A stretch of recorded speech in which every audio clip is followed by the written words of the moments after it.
नमस्कार, एक बार स्वागत है आपका आवाज़ अड्डा वीकेंड स्पेशल में। और हमने डिस्कस किया, चर्चा किया कि मल्टी बैगर स्टॉक चुनना बहुत मुश्किल नहीं है। आप थोड़ी सी मेहनत करें, थोड़े से रूल्स फॉलो करें तो मल्टी बैगर स्टॉक को चुना जा सकता है। तो हमने एक लंबा एपिसोड इसमें किया जिसमें मल्टी बैगर कैसे चुना जाए, क्या क्या ध्यान रखा जाए, ये आपको सिखाने की कोशिश की। हमने ये भी कोशिश की थी कि आप इस बात से मुतमईन हो जाएं, आश्वस्त हो जाएं कि ये बहुत कठिन काम नहीं है, आसान तरीके हैं जिससे चुना जा सकता है। और जब भी हम कोई स्टॉक चुनते हैं तो हमेशा ये दिमाग में ख्याल होता है कि ये 5 गुना, 10 गुना, 20 गुना होगा। अब वो अलग बात है कि वो 20% चला या 30% चला, तो उसका दोष अपने सिलेक्शन प्रोसेस को देना चाहिए, ना कि अपने इस थ्योरी को कि मल्टी बैगर चुना नहीं जा सकता। एक रिकैप दिखाते हैं आपको कि हमने पिछले हफ्ते क्या डिस्कस किया था, जिससे आपको अंदाज़ा लगे। और फिर आज जो आप लगातार ट्विटर पे मुझसे पूछ रहे थे कि तरीका तो बता दिया लेकिन अब मल्टी बैगर ही बता दो, हालांकि प्रॉमिस ये था कि आपको खुद सीख के ढूंढना है, लेकिन चलिए पहली बार ही हम कर रहे हैं तो इसलिए इस बार हम आपकी मदद करेंगे, आपको मल्टी बैगर स्टॉक्स बताएंगे आज के शो में।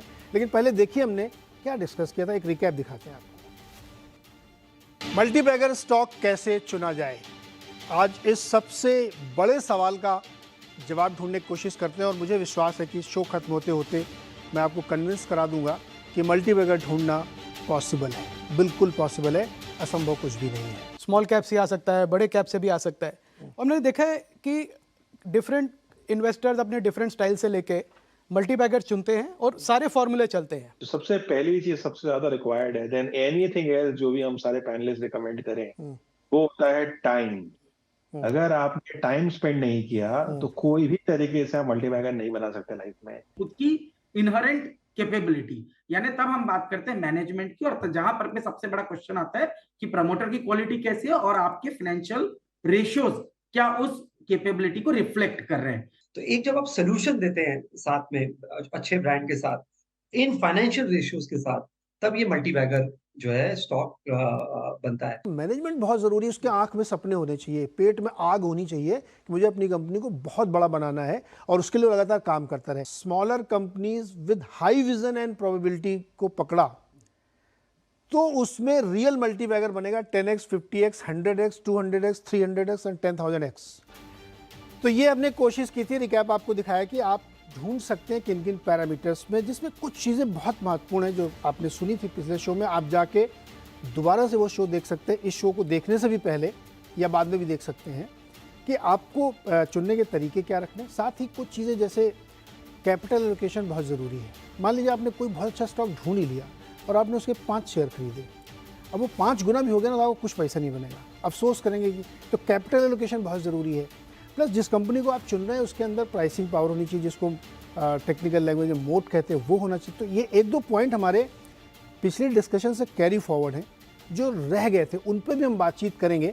मेहमानों से आपका परिचय कराएं। अभय जी हमारे साथ मौजूद है स्टूडियो में, पाइपर सेरिका फाउंडर।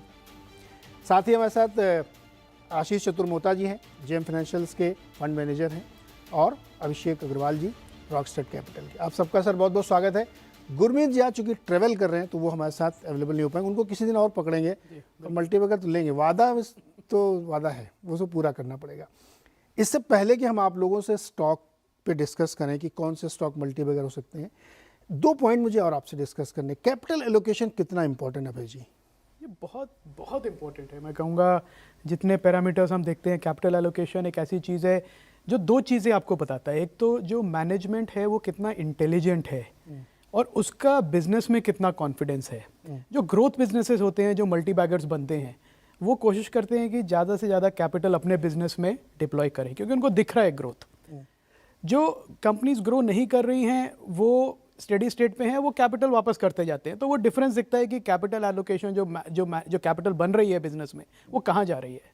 दूसरा एक ये भी दिखाता है कि जो मैनेजमेंट का इंटेंशन क्या है, क्या वो शॉर्ट टर्म अपसाइड के लिए जा रहे हैं या लॉन्ग टर्म के लिए इन्वेस्ट कर रहे हैं। क्योंकि कई मैनेजमेंट जो होते हैं अच्छे, जिनका लॉन्ग टर्म पर्सपेक्टिव होता है, वो कैपेक्स में जिसका अभी रिटर्न नहीं मिलेगा, साल 2 साल 3 साल बाद मिलेगा, उस पर फोकस करते हैं। तो एक तो जो कैपिटल एलोकेशन और क्वालिटी ऑफ कैपिटल एलोकेशन, ये 2 चीज़ें देखनी बहुत ज़रूरी है मल्टी बैगर्स के लिए। क्योंकि जो आप कैपिटल आज एलोकेट कर रहे हैं उसका कंपाउंडिंग रिटर्न आपको 2, 3, 4, 5 साल बाद तक मिलता रहेगा। तो इसके लिए कैपिटल एलोकेशन मुझे लगता है बहुत ही एक इंपॉर्टेंट चीज़ है इन्वेस्टर्स को देखना। कंपनी के लिहाज से, जी अभिषेक जी, पोर्टफोलियो के लिहाज से एक इन्वेस्टर को भी कैपिटल एलोकेशन आना चाहिए, ज़रूरी है ये? जी बिल्कुल, मेरे हिसाब से तो नेसेसिटी है, बिकॉज आपको फाइनली आपकी कन्विक्शन जैसे भी है उस कन्विक्शन के हिसाब से आपने उनको क्या वेटेज दे रखे हैं उसी पे डिपेंड करेगा कि आपकी ओवरऑल रिटर्न कैसे दिखने वाली है। सपोज फॉर एग्जांपल आपने 1 लाख रुपए लगाने हैं और आपने एक फलानी स्टॉक के अंदर में 5,000 रुपये का एलोकेशन कर दिया और दूसरे में आपने एलोकेशन कर दिया 25,000 का, तो अब ये वेट्स ही आपके जो है इतने अलग हैं। अब पता चला कि जो 5,000 जहाँ हमने लगाया वो मल्टीबैगर हो गया, तो वो 3 गुना भी अगर होता है तो 15,000 ही बनता है। तो जैसे आपने ओपनिंग लाइन में कही कि अल्टीमेटली अगर कोई स्टॉक मल्टीबैगर हो भी जाए तो ओवरऑल रिटर्न आपका क्या बना, दिखने में तो एब्सोल्यूट रिटर्न 300% का दिखेगा, वो अच्छा लग रहा है, मगर पोर्टफोलियो लेवल पे आपकी रिटर्न जो है वो इनसिग्निफिकेंट है। सो ये बहुत इंपॉर्टेंट है कि आप अपने पहले वेट्स जो अपने पोर्टफोलियो में होने चाहिए, कैपिटल एलोकेशन वो सही होना चाहिए, आपका बैलेंस्ड होना चाहिए, और आपको आपका कन्विक्शन को तो डेफिनेटली बैक करना होगा जहाँ पे you know, but it should not be in a way जहाँ पे आपने लेट्स से हाई कन्विक्शन पे 80% एलोकेशन आपने उन 2 स्टॉक पे कर दिए और बाकी 8 स्टॉक पे 20%, ऐसा भी नहीं होना चाहिए, बिकॉज नोबडी नोज कि बैलेंस आउट क्या होगा। तो थोड़ा सा बैलेंसिंग ज़रूरी है और एलोकेशन तो डेफिनेटली की एलिमेंट है वेल्थ बनाने के लिए। क्योंकि कई बार ऐसा होता है आशीष जी, हम लोग देखते हैं ना, आप तो फंड मैनेजर हैं, आप सारे लोग फंड मैनेजर हैं, कि बहुत हाई कन्विक्शन आइडिया ढूंढ लिया, अब उसमें एलोकेशन एक बड़ा इंपॉर्टेंट इशू इसलिए भी बनता है कि कितना लगाएं। कुछ लोग ये थ्योरी देते हैं कि भाई देखो एक ही में सब पैसा मत लगा देना, जैसे अभी अभिषेक भी कह रहे थे, उससे आपको मान लो नहीं चला तो नुकसान हो सकता है, या आपने इक्वल डिस्ट्रीब्यूट कर दिया कि मतलब 10-10-10-10-10 में लगा दिया, एक बास्केट बना लिया। ये बास्केट अप्रोच क्या वाकई मल्टीबैगर पैदा कर सकता है? कि जैसे कुछ लोग कहते हैं कि 8 नहीं चले लेकिन 2 ही चल गए तो बहुत बढ़िया बनेगा, होता है ये क्या?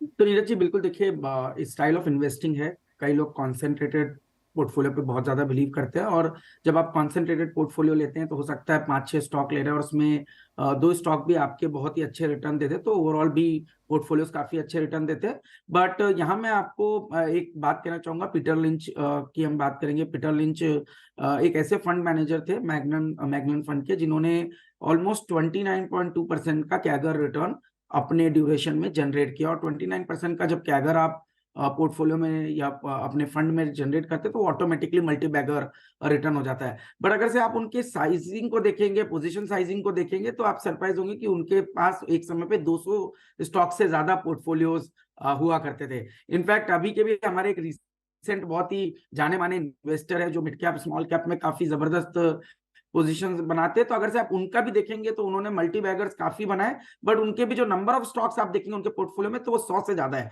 तो जरूरी नहीं है कि कॉन्सेंट्रेटेड पोजीशन लेके ही आप अपने पोर्टफोलियो को मल्टीबैगर रिटर्न जनरेट कर सकते हैं। आपने कोई थीम पकड़ी, उस थीम के अंदर में कोई एक स्पेशल स्टॉक आपको समझ में आया तो आपने उसमें एक एलोकेशन किया, दूसरे थीम में कोई दूसरा स्टॉक किया, तो उसके बावजूद और वो अगर से थीम सारी प्ले आउट होती है तब भी हो सकता है आपके पोर्टफोलियोज में अच्छे रिटर्न बन सकते हैं। तो मैं तो डाइवर्सिफाइड पोर्टफोलियो के हमेशा फेवर में रहता हूं। मैं कॉन्सेंट्रेटेड पोजीशंस जनरली अवॉइड करता हूं, चाहे कितना भी हमें अच्छा लगे, बट हम एक पोजीशन की उसकी साइजिंग करके रिस्क को उसकी एलिमिनेट करने की हमेशा कोशिश करते रहते हैं। अभी जी, क्या इंडिविजुअल की रिस्क प्रोफाइल इस एलोकेशन में क्या इंपॉर्टेंस रखती है? एग्जाम्पल के लिए मान लीजिए कोई व्यक्ति है और उसके पास 100 रुपये हैं, उसको हाई कन्विक्शन के 4-6 आइडिया दिख रहे हैं, तो वो क्या वो बेट कर सकता है कि हमको 2-3 मैक्सिमम लेने हैं और पूरा पैसा उसमें डालना है जी। और कोई हो सकता है दूसरे टाइप का, उसकी रिस्क प्रोफाइल डिफरेंट, नहीं मैं इतना रिस्क नहीं लूँगा, पैसा बने चाहे ना बने, तो वो 6 या 10 में डालेगा। क्या ये इस बात पे पूरी तरीके से निर्भर है कि आपकी अपनी रिस्क प्रोफाइल क्या है? मान लीजिए आपके पास 10 तरीके के इनकम के सोर्सेज हैं, उसमें से एक इन्वेस्टिंग है आपका, तो आप ये रिस्क ले सकते हैं कि मैं तो 2 ही स्टॉक में पूरा 100% एलोकेशन करूंगा, ऐसा बनेगा तो मोटा बनेगा, नहीं तो नहीं बनेगा, क्योंकि मेरे पास 9 और सोर्सेज हैं हमारे जीवन चलाने के लिए। लेकिन कोई हो सकता है कि नहीं साहब, मेरे लिए तो यही सबसे बड़ा वेल्थ क्रिएशन का तरीका है, अगर इसमें मैं फंस गया तो ये कैसे डिसाइड किया जाए रिस्क प्रोफाइल? जी, इसमें जो आपने बात की रिस्क प्रोफाइल की, वो इस तरीके से कि आपकी लॉस लेने की क्या एबिलिटी है। मैं उसमें दूसरी चीज़ एक और जोड़ूंगा कि आपकी लिक्विडिटी की क्या रिक्वायरमेंट है। ओके। क्योंकि आपने अगर 100 रुपये आज लगाए कि आपको मालूम है कि मुझे अगले साल 50 रुपये चाहिए, किसी एक्सपेंस के, घर में शादी है, घर लेना है, बाहर घूमने जाना है, या आप कह रहे हैं कि नहीं, अब मेरा ये जो है मैं इसको लंबे समय तक इन्वेस्ट कर सकता हूँ, तो आपकी रिस्क लेने की एबिलिटी ज़्यादा है, क्योंकि अब जो मार्केट की वॉलेटिलिटी है उससे आपको फ़र्क नहीं पड़ेगा। ऐसे आपने एक मिड कैप स्टॉक लिया, समझो वो करेक्शन में आ गया, पर आप डर के उसको बेच नहीं देंगे, या आप पे प्रेशर नहीं है कि उसको मुझे बेचना है साल भर में, तो आप उस हिसाब से अपना एक थोड़ा हायर रिस्क पोर्टफोलियो बना सकते हैं स्मॉल कैप कंपनीज में जाके, जो आपको मल्टी बैगर बनने की ज़्यादा संभावना है। पर अगर आपका रिस्क प्रोफाइल ज़्यादा अग्रेसिव नहीं है, आपको मालूम है कि मेरे लिए 15% की रिटर्न साल दर साल काफ़ी है, तो उसके लिए फिर आपको रिस्क और रिटर्न दोनों को साथ में जोड़ के अपना पोर्टफोलियो बनाना पड़ेगा, क्योंकि आपकी रिस्क लेने की कितनी एबिलिटी है, वो ऑल्सो ये आपको तय करना पड़ेगा मुझे रिटर्न कितना चाहिए। मतलब या तो आप कहें कि रिटर्न तो मेरे को इन्फिनिट चाहिए, इतना चाहिए कि मेरे को ही नहीं मालूम कितना चाहिए, फिर आप उसको इनको ये शो होने की ज़रूरत नहीं है। पर जो चाहते हैं कि बैलेंस करके कि हाँ चलो मेरे को 20% रिटर्न बनाना है, या मेरे को 15%, 18%, 25%, तो उस हिसाब से वो अपना पोर्टफोलियो कंस्ट्रक्ट कर सकते हैं। थोड़े small caps, aggressive, large caps, mid caps बना के एलोकेट करके वो अपना एक बैलेंस पोर्टफोलियो बना सकते हैं। तो I think risk profile, return profile दोनों साथ में जाते हैं, और उसके साथ एक लिक्विडिटी प्रोफाइल, वो तीनों चीज़ें ज़रूरी हैं नीरज जी देखना। आप किस तरह से समझाते हैं अपने निवेशकों को कि भैया क्या प्रोफाइल बना के चलो? तो नीरज जी, मुझे लग रहा है कि अभय जी ने जो अभी पॉइंट बताया वो एकदम सटीक है, बिकॉज फैक्ट रिमेंस कि ये इंडिविजुअली काफ़ी डिपेंड करता है। देखिए, एक होता है स्टॉक आइडियाज़ पर हम डिस्कस करते हैं, स्टॉक एक अपने आप में एक इनहेरिटेंट रिस्क लेके चलते हैं। ये मैं मानने को तैयार नहीं कि आपने कोई लार्ज कैप में लेट से कोई थ्योरेटिकली कोई स्टॉक आपने ले लिया, लेट से HDFC या बजाज या कोई भी नाम, वो कम रिस्क है, और कोई दूसरा जो स्टॉक है वो कोई छोटा है साइज़ में, तो वो रिस्क है। 2020 के टाइम पे हमने देखा है कि प्रोमिनेंट से प्रोमिनेंट स्टॉक भी 50% से करेक्ट हो गए थे एक ही साल के अंदर में, जो कि unheard and probably never seen kind of है। तो मुझे लग रहा है कि स्टॉक स्पेसिफिक अगर आपने एक बार आपने मन बनाया कि मुझे लिस्टेड इक्विटी मार्केट में पोर्टफोलियो बनाना है, तो वो रिस्क तो आपकी बन गई है। अब मानसिक यही है कि भाई आपकी एलोकेशन आपको आपके रिस्क प्रोफाइल के हिसाब से और आपकी लिक्विडिटी के नीड के हिसाब से कैसे बनाना है।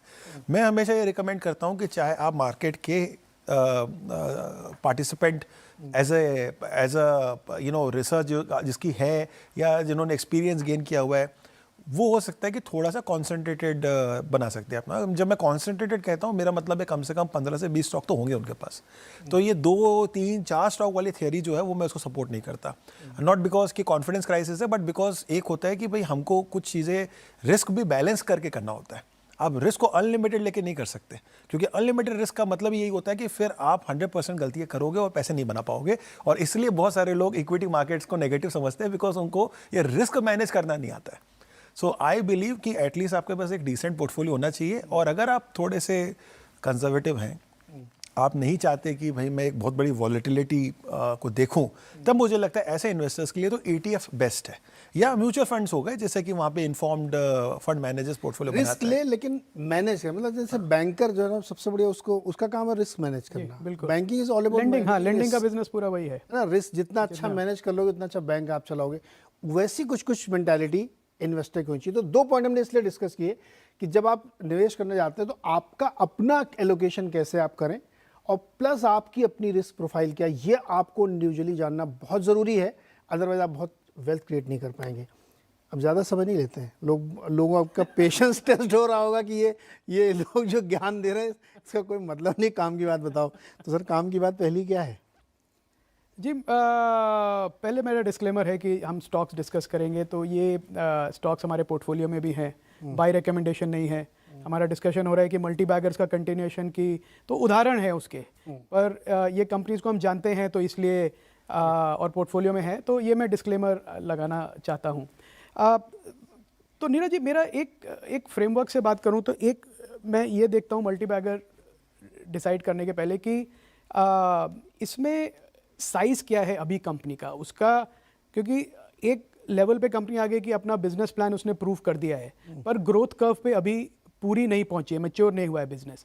अभी आप उसको पॉइंट A पे ले रहे हैं जहाँ पे वो पहुंचा है, ये दिखा के कि मेरा बिजनेस अच्छा है, मैं कर सकता हूँ, मैंने डिस्ट्रीब्यूशन बना दिया है, मेरा प्रॉफिटेबल बिजनेस है और इस बिजनेस को मैं ग्रो करूँगा। तो मैं उस लेवल पे उस बिजनेस को कैच करना चाहता हूँ पॉइंट A पे। दूसरा, फिर मैं देखता हूँ कि इसमें जो एग्जीक्यूशन कैसे होगा। ये तो हो गई बात कि आप पॉइंट A से पॉइंट B तक आप राइड करना चाहते हैं, पर आप वो रास्ता तय कैसे करेंगे।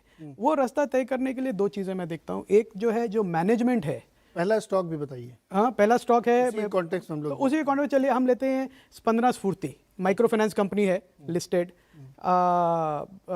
मिड कैप कंपनी कह सकते हैं, मेरे ख्याल से शायद 7,000 करोड़ का मार्केट कैप होगा उसका।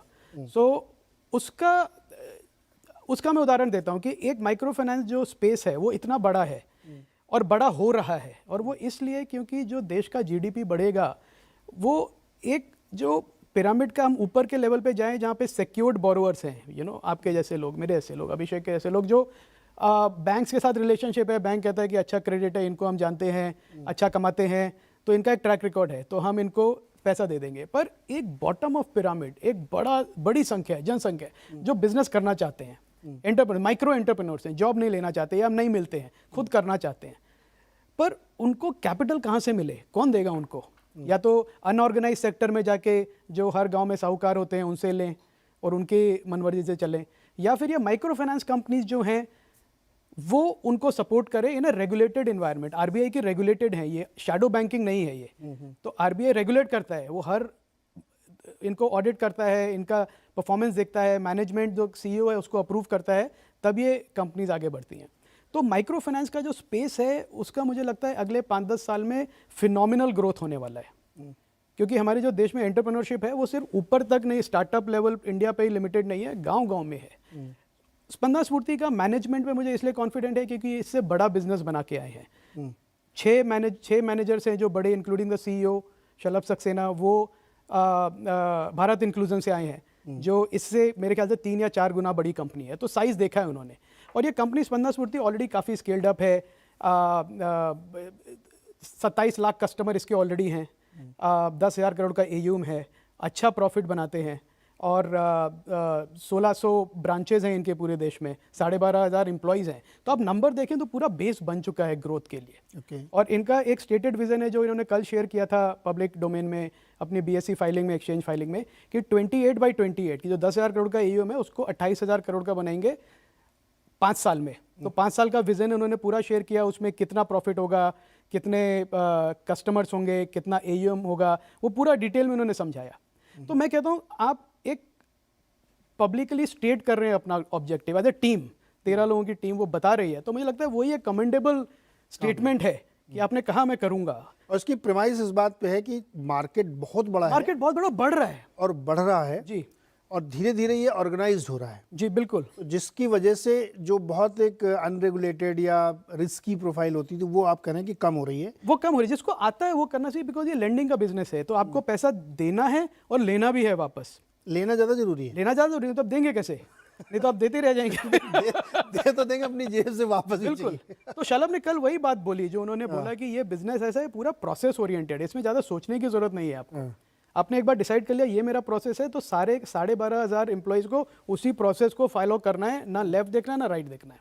ओके, ये प्रोसेस ओरिएंटेड बिजनेस उन्होंने बनाया है ये, तो और वो चल रहा है। और आरबीआई का आप रिसेंट गाइडेंस देखिए जो उन्होंने बैंक्स को दिया, रिस्क वेट्स बढ़ाए, जो फिनटेक की जो अनसिक्योर्ड लेंडिंग है, तो आरबीआई नहीं चाहता कि अनरेगुलेटेड प्लेयर्स अनसिक्योर्ड क्रेडिट के मार्केट में आए। करेक्ट। तो वो ये चाहते हैं कि जो रेगुलेट करता है आरबीआई या माइक्रो फाइनेंस है या एनबीएफसी है या बैंक्स हैं, वही ये बिजनेस करें और डायरेक्टली करें, खुद करें। परफेक्ट। तो स्पंदना स्फूर्ति माइक्रो फाइनेंस और विजन उन्होंने बता दिया कि कितना बड़ा ये कर सकते हैं। उसका बेसिक प्रेमाइस ये है कि अनलिमिटेड मार्केट है जिसमें ये आगे बढ़ने की ग्रोथ अपॉर्चुनिटीज देख रहे हैं और प्रोसेस ड्रिवन बनाया और टेक्नोलॉजी का इस्तेमाल करते हुए, जिससे कि लीकेज या ह्यूमन बायस मिनिमम हो और इसको ये फॉलो करेंगे। तो ये हो गया पहला स्पंदना स्फूर्ति। चतुर्मुता जी, आपका पहला कौन सा है जो आपको लगता है कि बहुत अच्छा रिटर्न फ्यूचर में देगा? तो नीरज जी, हम पहले तो डिस्क्लोजर है कि जो स्टॉक की हम बात कर रहे हैं वो हमारे पोर्टफोलियो के अंदर में है, एक डिस्क्लोजर, स्टैंडर्ड डिस्क्लोजर।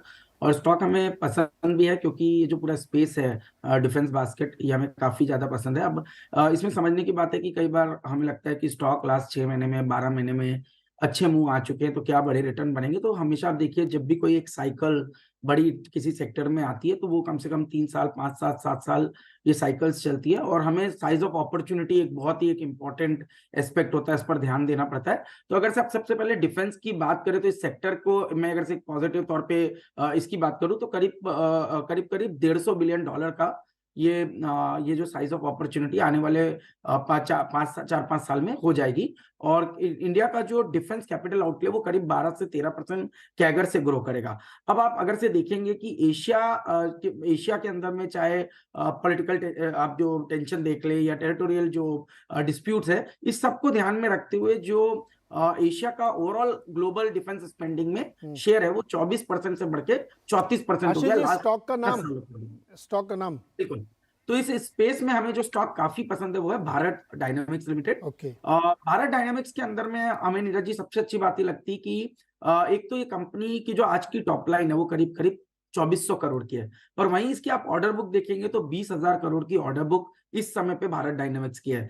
90% जो ये मिसाइल्स बनाते हैं वो इंडिजिनाइजेशन के थ्रू बनाते हैं, तो इसका मतलब बहुत जबरदस्त लोकल प्रोक्यूरमेंट होता है, और लोकल प्रोक्यूरमेंट होने की वजह से कंपनी की ऑपरेटिंग मार्जिन सिग्निफिकेंटली हायर रहती है। अब गवर्नमेंट ने भी इसमें काफी सपोर्ट किया, जैसे कि कई एम्बार्गो लगा दिए इंपोर्ट के अंदर में, कई किसी तरह के लोकल जो R&D है उसको काफी अच्छे से डेवलप किया। और जिस तरह से इसरो और DRDO के साथ में मिल करके ये कंपनियां काम करती है, तो इनको एक बहुत ही अच्छा एक्सेस मिलता है as compare to private players. तो इस वजह से हमें लगता है कि जो PSU डिफेंस कंपनी आई है एक बहुत ही पॉजिटिव स्वीट स्पॉट के अंदर में, और जैसे मैंने कहा कि 10 लाख करोड़ की अपॉर्चुनिटी आने वाले 10 सालों में आपको डिफेंस के अंदर में देखने को मिलेगी। और भारत डायनामिक्स के पास जब ऑर्डर बुक की ऑलमोस्ट 10 टाइम्स है करंट टॉप लाइन के, तो ये एक बहुत ही अच्छी रेवेन्यू विजिबिलिटी क्रिएट करता है। तो हमारा मानना है कि कोई भी ऐसा सेक्टर जो GDP आपकी 6-7% ग्रो हो रही है और वहां पे हम 15 से 20% की टॉप लाइन की ग्रोथ एक्सपेक्ट करते हैं, और क्योंकि इंडिजिनाइजेशन होगा तो मार्जिन ज्यादा स्पीड से अच्छी आती है। इसको हम ऑपरेटिंग लीवरेज कहते हैं, जहां पे अगर से टॉप लाइन 15% से बढ़ रही है और प्रॉफिटेबिलिटी 15 से ज्यादा बढ़ रही है, तो ये मतलब कहीं ना कहीं ऑपरेटिंग लीवरेज भी बहुत जबरदस्त इन कंपनियों को मिलेगा। और साइज ऑफ अपॉर्चुनिटी जिसकी हमने पहले भी चर्चा की थी, जैसे पॉलीकैप के अंदर में साइज ऑफ अपॉर्चुनिटी काफी बढ़ गई थी, तो ये जब साइज ऑफ अपॉर्चुनिटी किसी सेक्टर के अंदर बनती है तो उनके जो प्लेयर्स हैं उनको बहुत ही क्लियर एक एडवांटेज देखने को मिलता है, और जो मुझे लगता है इस समय भारत डायनामिक्स जैसी कंपनी के अंदर वो पॉजिटिव ट्रेंड हमें देखने को नजर आ सकता है। दो इसमें सवाल है सर। नो डाउट कि इसमें बहुत बड़ी अपॉर्चुनिटी है, और इंडिया में अभी जो भी डिफेंस की पूरी स्टोरी है वो बजटेड एलोकेशन को रिप्लेसमेंट की स्टोरी है। अभी तो फॉरेन से पैसा आया ही नहीं है, जो कि आएगा, और मैन्युफैक्चरिंग हब के तौर पे तो बहुत बड़ा एक स्पेस ये क्रिएट होगा। इस पर तो बिल्कुल 100/100 टिक मार्क है। लेकिन जनरली जो हम लोगों से लोग पूछते हैं कि एक तो डिफेंस के स्टॉक चल बहुत गए, तो उनका ये बड़ा कॉमन क्वेश्चन होता है, बहुत चल गया यार, आप तो आप वही वाला बता रहे हो। दूसरा कि चूंकि इनके पास ऑर्डर बुक 6-6 साल 8-8 साल आगे तक की है, इवन HCL के पास देखिए तो कितने सालों की आगे की ऑर्डर बुक है। क्या एग्जीक्यूशन का कोई चैलेंज होगा इनके सामने? कैपेक्स करना पड़ेगा बड़ा? नहीं, देखिए एग्जीक्यूशन के चैलेंजेस तो जब इतनी बड़ी ऑर्डर बुक होती है, और आप देखिए सेमीकंडक्टर के इश्यू हो सकते हैं, कई बार आप देखेंगे कोई क्रिटिकल कंपोनेंट है जिसके अंदर में सप्लाई डिसरप्शन आ सकता है, और इसी को कहीं ना कहीं सॉल्व करने की कोशिश कर रहे हैं। जब हम इंडिजिनाइजेशन की बात करते हैं तो आज 90% मिसाइल्स इंडिजिनाइजेशन के थ्रू ये लोग कर पा रहे हैं, तो ये एक बहुत ही पॉजिटिव, और इसीलिए तो साइज अपॉर्चुनिटी बन रही है। आप देखिए अगर से नीरज जी किसी कंपनी में या किसी सेक्टर में कोई चैलेंज नहीं होगा तो वहां पर तो सारी चीजें क्रिस्टल क्लियर है, तो मल्टीपल्स भी उस चीज को रिफ्लेक्ट आपको हमेशा करेंगे। अब आप देखिए जब मैं एक छोटा सा एग्जांपल लूंगा पॉलीकैप का जब IPO आया तो उसका PE मल्टीपल था 10 का, और जैसे जैसे साइज ऑफ अपॉर्चुनिटी बढ़ने लगी मार्केट ने आज उसी को 52 का PE मल्टीपल किया। तो जब मल्टीबैगर बनेंगे तो दो चीज तो बनेंगी, एक कि PE का जबरदस्त एक्सपांशन हो, और दूसरा EPS में सिग्निफिकेंट अमाउंट ऑफ ग्रोथ हो। PE का एक्सपांशन इस वजह से होगा क्योंकि आपकी मार्जिन प्रोफाइल जैसे जैसे इंप्रूव होगी तो मार्केट उसको ज्यादा रिवॉर्ड करेगा, और दूसरा मेरा कहना है कि जब तक साइज ऑफ अपॉर्चुनिटी नहीं होगी या ऑर्डर बुक नहीं होगी तब तक आपकी टॉप लाइन ग्रोथ कहां से आएगी। तो इसके लिए ऑर्डर बुक का होना बहुत एक अहम चीज है, और इसी वजह से हमारा मानना है कि आने वाले कई सालों तक डिफेंस एक बड़ी अपॉर्चुनिटी के तौर पर देखा जा सकता है। बिल्कुल सही। ये आप दोनों लोगों की इसमें एक बड़ी कॉमन चीज़ है कि स्केलेबिलिटी का कोई चैलेंज नहीं, कितना भी स्केल अप आप करो, स्काई इज द लिमिट वाली बात है यहाँ पे। तो ये एक बहुत पॉजिटिव फैक्टर इसमें जा रहा है। और महंगा तो चूंकि अब लोग लाइन लगा के ले रहे तो महंगा हो गई। अभिषेक जी, जेम क्या है आपका? मुझे तो लगता है नीरज जी सभी जेम है जो हम डिस्कस कर रहे हैं पहला जिम। मगर क्योंकि मल्टी बैगर की बात हो रही है और हम भी क्योंकि एक पीएमएस चलाते हैं तो हमें भी एक रिसर्च करके काम करना होता है। डिस्क्लेमर ऑलरेडी आपके स्क्रीन पे होंगे तो मैं वो रिपीट नहीं करूँगा। काम के मुद्दे पे आते हैं तो मेरा पहला रिकमेंडेशन जो मुझे लगता है कि देखने जैसी बात है इस कंपनी में वो है IDFC लिमिटेड। अभी ऑलरेडी अभय जी ने भी एक फाइनेंशियल इंस्टीट्यूशन का नाम लिया, तो ऑफकोर्स क्योंकि बैंकिंग में जैसे कि हमने कहा प्रोसेस बन जाता है, फिर बात आती है स्केल की। 150 करोड़ की पॉपुलेशन है हमारी, तो यहाँ पे बैंकिंग नीड्स अभी भी बहुत ही अंडर सर्व्ड है। सो मुझे लग रहा है कि कोई भी आप अच्छा नाम अगर आप ले लें जो एक डिसिप्लिन वे में अगर अपनी बुक को बिल्ड करें तो वहाँ पे पैसा बन जाएगा। यहाँ ज़्यादा अक्ल लगाने वाली बात नहीं है। अब IDFC क्यों? IDFC की कमाल की हिस्ट्री रही है। IDFC पहले एक इंफ्रास्ट्रक्चर फोकस्ड सेगमेंट पे ही काम करता था। बहुत बड़ी बुक होती थी। 2014 से पहले इकोनॉमी आस्था इतनी ग्रेट नहीं थी, तो ऑफ कोर्स उसके जो राइट डाउन्स आए उसको लेकर बैंक ने बहुत हद तक NPA में हिट लिया। फिर एक टाइम आया जहाँ पे कैपिटल फर्स्ट जब आया उसने मर्ज किया IDFC के साथ और बन गया IDFC फर्स्ट। इन दोनों ने साथ साथ में करके अब इनके बीच में भी आ गया मर्जर, तो मतलब अब एक ही एंटिटी बच जाएगी जो कि IDFC। इससे अब क्या हुआ है कि इन्होंने जो इनकी जो बुक है वो अब इंफ्रास्ट्रक्चर से हटकर अब बन गई है पूरी तरह से कंज्यूमर फोकस्ड। तो जो कंज्यूमर लोन है वो इनका मेन फोकस बन गया। आज की डेट में इनकी जो बुक साइज है वो 1.8 लाख करोड़ की जो है वो असेट बेस है इनकी, which is a very very sizeable, और इनकी मार्केट कैप है 20,000 करोड़ की। So you have ample scope also to expand. अब इन्होंने लास्ट 5 साल में क्या किया, जब नया मैनेजमेंट आया लास्ट 5 साल में इन्होंने अपने निम पे बहुत फोकस किया। तो इनकी जो निम है जो एक टाइम पे 3% होती थी आज हो गई है 6%। 6% की निम बहुत अच्छे नंबर मानी जाती है प्राइवेट बैंकिंग स्पेस पर अगर आप देखें, मगर ये प्राइस टू बुक अभी भी है 2x। सो वहाँ आपको वैल्यूएशन का जो है एक जो है कंफर्ट जो है बन गया। ग्रोथ की बात करें, मैनेजमेंट ने खुद अपने कई सारे कमेंट्रीज में कहा है कि 15 से 18% की सालाना ग्रोथ वो जो है वो इस सेगमेंट में दिख रहा है, जहाँ उनका असेट बेस बढ़ता चला जाएगा। अगर हम बात करें आने वाले समय में तो अगले 7 साल तक तो हमको पता है कि इंडिया की जो कंज्यूमर बेस है वो कितनी बड़ी है और कितनी एक्सपांड होने वाली है। तो इन्होंने जो सेगमेंट अपना पकड़ा हुआ है वो सेगमेंट है स्टेडी ग्रोथ का, और उसमें इन्होंने जो अपनी फाइनेंशियल डिसिप्लिन लेके आए हैं उसका बेनिफिट इनको अब आगे लॉन्ग टर्म में मिलना है। फाइनेंशियल डिसिप्लिन एक ले मैन में अगर बात करें तो कैसे देखा जाता है? एक पॉइंट अभी हमने डिस्कस किया, पैसे तो लगा दिए आपने, रिकवर कैसे करेंगे? वापस भी तो लेने। तो GNPA और NPA का नंबर 0.52% है, 0.52, which is according to me is a very good number considering the history of this bank, जो एक ज़माने में क्या स्थिति थी। तो ये जो मर्जर इनका हुआ है ये एक पॉजिटिव हुआ, और अब एक ही सिंगल एंटिटी होने से साइज़ का एक इनको एडवांटेज मिलेगा। एक सिस्टम इन्होंने बना लिया, एक फोकस सेगमेंट पकड़ लिया है। मुझे लग रहा है कि इस सारे जो एक होता है कि भाई आपके पास साइज़ होना चाहिए, आपके पास मार्केट अपॉर्चुनिटी होनी चाहिए, आपके पास प्रोसेसेस होने चाहिए एंड वैल्यूएशन का कंफर्ट होना चाहिए। तो ये सारे फैक्टर को देखते हुए मुझे लगता है कि IDFC for a longer term can be a good horse to take a bet on a financial institution sector. 2 financial क्या गए, स्पंदना और IDFC, और इनके जो हेड हैं जो इसको रन कर रहे हैं इस समय वो बहुत ही जाने माने बैंकर हैं, नाम आप लोग जानते ही होंगे। और उन्होंने वाकई मतलब इसको रिटेल की तरफ, इंस्टीट्यूशन से रिटेल की तरफ कॉर्पोरेट से लाके बड़ी कमाल की। और उससे पहले उनका ICICI बैंक में भी, फ्यूचर जनरली भी बहुत अच्छा रिकॉर्ड था। तो नो डाउट कि 2 आपको फाइनेंशियल इंस्टीट्यूशंस मिले और एक आपको डिफेंस की स्टोरी मिली, जो ये दोनों स्टोरी इंडिया की बहुत प्रॉमिसिंग स्टोरीज हैं। अब जी दूसरा स्टॉक जी, आपने एक छोटा सा इशारा किया था जब आशीष जी बात कर रहे थे कि वैल्यूएशन की ये तो चल गया है स्टॉक। हाँ, ये बहुत कॉमन क्वेश्चन लोग पूछ लेते हैं। तो पूछा तो बिल्कुल ठीक बात।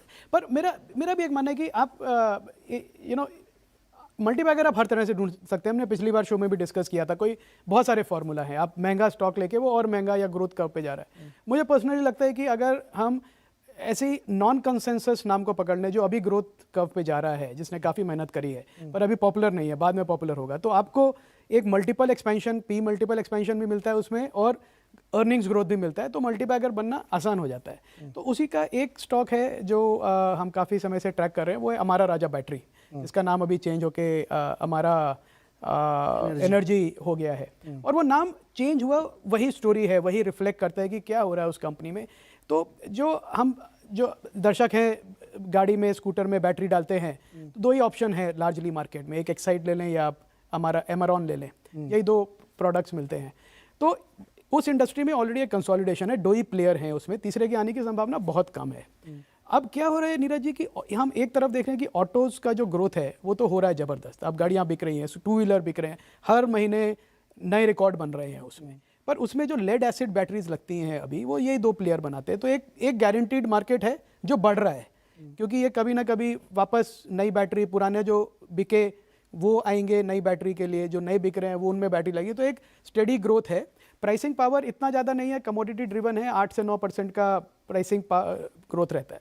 पर स्टोरी अब इसमें क्या है, वो ये है कि जो मार्केट है वो माइग्रेट कर रहा है इलेक्ट्रिक व्हीकल्स की तरफ, ईवी की तरफ। उसके लिए चाहिए लिथियम आयन बैटरीज। अभी ये बनाते हैं lead acid battery. Lithium ion एक बहुत ही कॉम्प्लेक्स और डिफरेंट तरह की बैटरी है, जो अभी इंडिया में 99% इंपोर्ट होता है चाइना से लार्जली, बिकॉज चाइना के पास वो फ्यूल सेल्स हैं जो इंडिया में लाके असेंबली होती है, उसकी बनते नहीं है। अभी भी ईवी बैटरी इंडिया में नहीं बनती हैं, असेंबल होती हैं, और उसमें लोग अपना बैटरी मैनेजमेंट सिस्टम लगा के थोड़ा उसको एफिशिएंसी के साथ प्ले करते रहते हैं। सरकार का बहुत बड़ा फोकस है यूएस की तरह। यूएस ने कहा है कि आप कह रहे हैं इसके थ्रू ईवी की स्टोरी प्ले कर ईवी की स्टोरी आप प्ले कर सकते हैं। और तीसरी रिसाइकलिंग की स्टोरी। अभी सरकार ने कहा है कि आप जो भी बैटरीज में आप लेड यूज कर रहे हैं 3 साल के बाद, वो 100% रिसाइकल्ड होना चाहिए। ओके, तो ये इन्होंने अपना ऑलरेडी रिसाइकलिंग का प्लांट भी लगा दिया है। तो 3 स्टोरी इसमें, एक तो लेड एसिड बैटरी तो कोर बिजनेस है, वो ग्रो हो रहा है। दूसरा आपका ईवी का प्ले है, और तीसरा आपका रिसाइकलिंग का प्ले है। तो मुझे लगता है जिस मल्टीपल पे ये स्टॉक अभी है, मेरे ख्याल से 16 के आसपास का मल्टीपल है इसका, वो कैप्चर नहीं कर रहा है इसका फ्यूचर अपसाइड। शायद मैनेजमेंट ज़्यादा बात नहीं करता, इसलिए भी हो सकता है। पर जब परफॉर्मेंस दिखेगी तो मुझे लगता है ये डेफिनेटली कंपनी री-रेट होगी, प्लस अर्निंग एक इशू भी था चित्तूर और तिरुपति वाले प्लांट का, वो मैं ख्याल में सॉल्व हो गया शायद। देखिए ये चीज़ें हो जाती हैं सॉल्व। मुझे लगता है कि जो मैनेजमेंट स्ट्रांग हो, इतने सालों से बिजनेस कर रहा है, वो देर सबेर ये सब प्रॉब्लम सॉल्व कर लेता है, सॉल्यूशन ढूंढ लेता है। तो नहीं, उसका एक इन्होंने रिप्लेसमेंट किया शायद तेलंगाना में। तेलंगाना में गीगा फैक्ट्री इन्होंने लगाई है, 9,500 करोड़ रुपए गीगा फैक्ट्री जो ईवी सेल्स की, ईवी बैटरीज की जो इन्होंने लगाई है। एक बहुत बड़े प्लेयर आने वाले हैं यहाँ पे। हाँ, कुछ उधर खेला हो सकता है क्या? नहीं हो सकता है, क्यों नहीं हो सकता। आई थिंक इंडिजिनाइजेशन पे पूरा फोकस है गवर्नमेंट का। गवर्नमेंट कह रहा है कि आप बेचिए, लोकल मार्केट में बेचिए, आपको जो बेचना है बेचिए, जो आप कोई भी कंपनी है, पर बनाइए यहाँ पे, बनाइए यहाँ पे, बनाइए यहाँ पे। वो एक है, बनाना आपको यहाँ पे है। तो अमर राजा बैटरी 2 ही बैटरी है, कि एक्साइड और एक अमर राजा, और इस पे आप कह रहे हैं अमर राजा बेट करना चाहिए, क्योंकि ये ईवी का प्ले एक तरीके से हो सकता है। मुझे लगता है कि जो मैं पढ़ रहा हूँ इनके बारे में, और जो मैं समझ रहा हूँ मैनेजमेंट से, इनका थोड़ा ज़्यादा मुझे लगता है फोकस है ईवी पे और रिसाइकलिंग पे। और ये ईवी और रिसाइकलिंग दोनों बड़े बिजनेसेस होने वाले हैं। जैसे हम बात कर रहे हैं कि जो अगले 5 साल 10 साल में देखें मेगा ट्रेंड में जिसमें हम प्ले कर रहे हैं, तो इसमें मुझे लगता है ये दोनों मेगा ट्रेंड के पार्ट हैं। और इसमें पूरा सपोर्ट रहेगा, गवर्नमेंट का पॉलिसी सपोर्ट रहेगा, क्योंकि वो भी चाहते हैं कि जितना इंडिया में बने, जितना इंडिया में रिसाइकिल हो, वो उतना अच्छा है। ओके, ये रिसाइकलिंग वाले तो एक और, ये तो खैर बैटरी रिसाइकलिंग करेंगे, एक और डिफरेंट रिसाइकलिंग स्टोरी चल रही, कभी किसी ने और बात करें उसमें भी।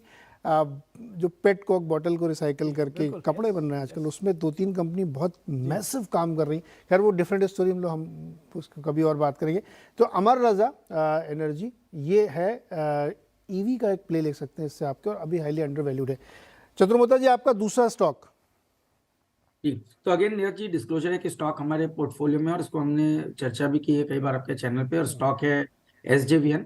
तो हमें काफी पसंद है पूरी जो पावर की थीम है, क्योंकि सबसे पहले पावर में अगर से आप ऐसे देखें तो हमारा ये मानना है कि जो 424 गीगावाट की आज की कैपेसिटी है, डबल होने वाली है, ऑलमोस्ट 775 गीगावाट हम बाय 2030 हो जाएंगे। पर इसके अंदर जो मेजर कॉन्ट्रीब्यूशन है वो आ रहा है रिन्यूएबल एनर्जी का, और जो आज करीब 178 गीगावाट है, और इवेंचुअली 500 गीगावाट की कैपेसिटी रिन्यूएबल एनर्जी से हम क्रिएट करने की बात कर रहे हैं, जिसका मतलब है सालाना करीब 17% कैगर से ये कैपेसिटी आपकी ग्रो होने वाली है रिन्यूएबल एनर्जी की। अब इसके अंदर में काफी प्लेयर्स हैं जो काम कर रहे हैं, चाहे वो SJVN हो, या हमने कुछ कंपनीज की बात की थी दूसरे भी सेगमेंट में, पर SJVN हमें इसलिए पसंद है क्योंकि आज SJVN की जो इंस्टॉल कैपेसिटी है वो करीब 2.1 गीगावाट है, और ये इनका ये मानना है कि 2030 तक ये कैपेसिटी हो जाएगी 12 गीगावाट, और by 2040 it will be 25 gigawatt. तो आप बात कर रहे हैं कि जो साइज है वो कम से कम 6 गुना या 12 गुना इनकी कैपेसिटी एडिशन करंट लेवल से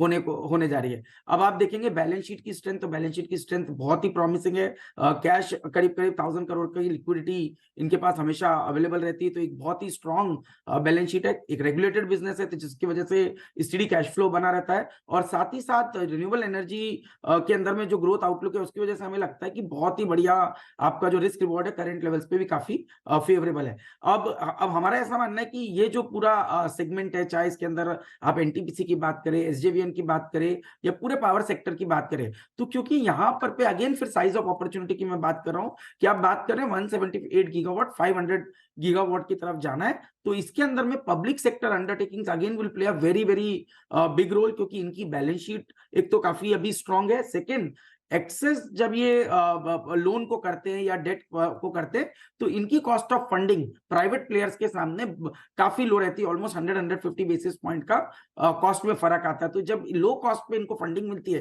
तो पावर जैसे बिजनेस के अंदर में तो ये बहुत ही पॉजिटिव मार्जिन को इम्पैक्ट करता है।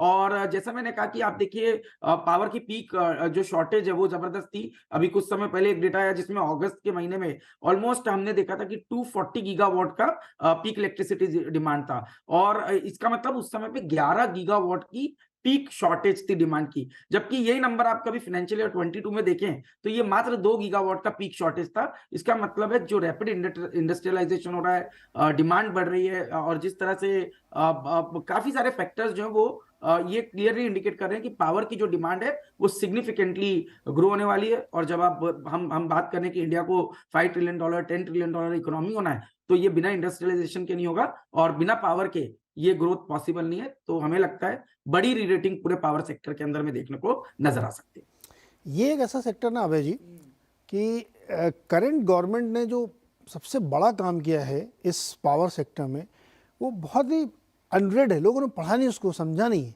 और जब REC PFC डबल ट्रिपल हो गए तब लोगों को समझ में आया कि कुछ तो हो रहा है इस सेक्टर में। NTPC मल्टीबैगर हो गया तब लोगों को समझ में आया। इसमें क्या हुआ, मैं ये दर्शकों के लिए बता रहा हूँ। एक बिजली कानून सरकार लेके बहुत पहले ना मोदी जी उदय बॉन्ड लेके आए थे, तो आए गए लोग क्या गवर्नमेंट की पॉलिसी ध्यान से पढ़ते नहीं है। पावर एक्ट इतना स्ट्रॉन्ग रिफॉर्म है इंडिया में कि 3 सेगमेंट होते हैं पावर के। एक पावर प्रोड्यूसर है, एक डिस्ट्रीब्यूटर है जिसमें जेनको या स्टेट गवर्नमेंट को ले लीजिए, तीसरा कंज्यूमर है। 2 को चेक कर दिया इस पावर एक्ट ने। डिस्कॉम को कोई नुकसान नहीं हो सकता, जेनको कोई नुकसान नहीं हो सकता है। नुकसान जो झेलना ना वो स्टेट गवर्नमेंट झेले, जिसको फ्री में देना है वो फ्री में दे, जैसे मर्जी वैसे दो, इनका नुकसान नहीं होगा। हेल्प करने के लिए आपको उदय बॉन्ड दिए गए। इसीलिए मैं देख रहा हूँ कि पावर फाइनेंसिंग कंपनीज में ज़बरदस्त रैली है, पावर जेनकोज में ज़बरदस्त रैली है। और दूसरा बड़ा कारण जो भी आशीष जी बता रहे थे, कंजम्पशन पैटर्न बहुत बड़ा है। बिल्कुल, आप मतलब दिन भर आप यूट्यूब देखते हो, 4 बार मोबाइल चार्ज करते हैं, अपना बिजली चार्ज हो रहा है ना सर। फिर गाड़ियाँ भी लेके आ गए आप, वो भी चार्ज करेंगे, स्कूटर भी चार्ज करेंगे, 24 घंटे बिजली चलाएंगे, सीरीज़ देखना तो उसमें भी कंजम्पशन। तो पावर कंजम्पशन अनइंटरप्टेडली बहुत तेज़ी से बढ़ा है। उसके बावजूद ये तो अगस्त से बताना अगस्त जी, सितंबर में पावर ड्रॉप था पूरे देश में। सितंबर में पावर शॉर्टेज थी, इसलिए भी कुछ जेनसेट वाली कंपनियां चलती हैं, बिल्कुल चलती हैं। सो पावर की स्टोरी एक्चुअली बहुत बड़ी है। और उसमें ग्रीन पावर जो आप लेंगे, अब देखें ना इरेडा को, देख ले 100 रुपए का स्टॉक हो गया। इरेडा की स्टोरी तो बहुत डिफरेंट है, अभी समय नहीं, ज़्यादा नहीं तो बताते। इरेडा B2C में चली गई है। वो कुसुम योजना के तहत रूफटॉप को फाइनेंस करेंगे। वो कह रहा मैं आपकी स्कूटी फाइनेंस करूंगा। बीच में कोई बॉडी होगी, डायरेक्ट नहीं करेंगे वो, बीच में कोई एजेंसी होगी, उसको वो पैसे देंगे, वो आपको स्कूटी के लिए फाइनेंस करेगा। डायरेक्टली फाइनेंस में इरेडा।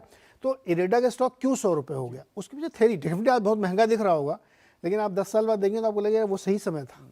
तो खैर ये स्टोरीज इसलिए बीच बीच में आपको बता रहे हैं क्योंकि ये पावर सेक्टर में बहुत बड़ा रिफॉर्म सरकार ने किया है। उसका फ़ायदा SJVN और NHPC 20-30 रुपए में डिकेट्स गुजारे इन्होंने। अब वो चीज़ बदली क्योंकि गवर्नमेंट ने पॉलिसी चेंज की। अभिषेक जी आपका तीसरा स्टॉक। दूसरा नीरज जी, ये बात तो फैक्ट है कि देखिए जहाँ पे गवर्नमेंट की फोकस आएगी उस जगह पे आपको हमेशा दिखेगा कि एक बहुत बड़ी रैली आएगी। क्योंकि साइजिंग की बात आ जाती है, पॉलिसी फ्रेमवर्क की बात आ जाती है, आपको एक छूट मिल जाती है, कई बार इंसेंटिव में होता है, या कई बार आपको एक तरह से ऐसे स्ट्रक्चर कर देते हैं जहाँ पे आपको पे बैक आपकी फास्ट हो जाती है, because they want to grow that industry faster. उसी पार्ट को लेके जैसे कि चर्चा चल रही है, कहीं पावर है, कहीं ईवी है, तो ईवी को ही लेके आप थोड़ा आगे बढ़ते हैं क्योंकि इस चैप्टर को पूरी तरह से कंप्लीट करना है हमें। वो है हमारा जो मेरा नेक्स्ट रिकमेंडेशन है, वो है सोना प्रिसीजन फोर्जिंग। अब आपने बैटरी तो ले ली ईवी में, पर बैटरी से चलनी नहीं है ना, आपको मोटर, गियर, सेंसर वो सब कुछ देंगे। तो उसी के लिए ये कंपनी सोना प्रिसीजन, जिसके पास आज के डेट में आप देखें रेवेन्यू है 3000 करोड़ का, मगर जो ऑर्डर बैकलॉग है, जिनके पास ऑर्डर बुक है वो है 22,000 करोड़ का। आपके पास इसका मतलब ऑलमोस्ट अगले 7 साल तक की जो ऑर्डर बुक है वो बनी हुई है। अब जब ऐसा कोई सिनेरियो आता है नीरज जी जहाँ पे आपके पास ऐसी विजिबिलिटी रेवेन्यू की आती है तो 100% स्टॉक महंगा दिखेगा। आप इतनी बड़ी स्टोरी को इतने सस्ते में तो नहीं ले सकते। नहीं बिल्कुल नहीं है। तो हमें ये समझना पड़ेगा कि एक साल के हिसाब से कुछ चीज़ों को देखेंगे तो आपको लगेगा कि क्योंकि मल्टीपल हम एक साल के फ्रेमवर्क पे देखते हैं, कभी भी आप उसको 7 या 10 ईयर के फ्रेमवर्क पे नहीं देखते। तो लॉन्ग टर्म में जब चीज़ों को आप अनफोल्ड होते हुए देखते हैं तो एक्चुअल वैल्यू बनती है। So one should not get carried away only by looking at price to earning multiple और price to book momentary, because ऐसी साइजिंग अपॉर्चुनिटी डिकेड्स की होती है।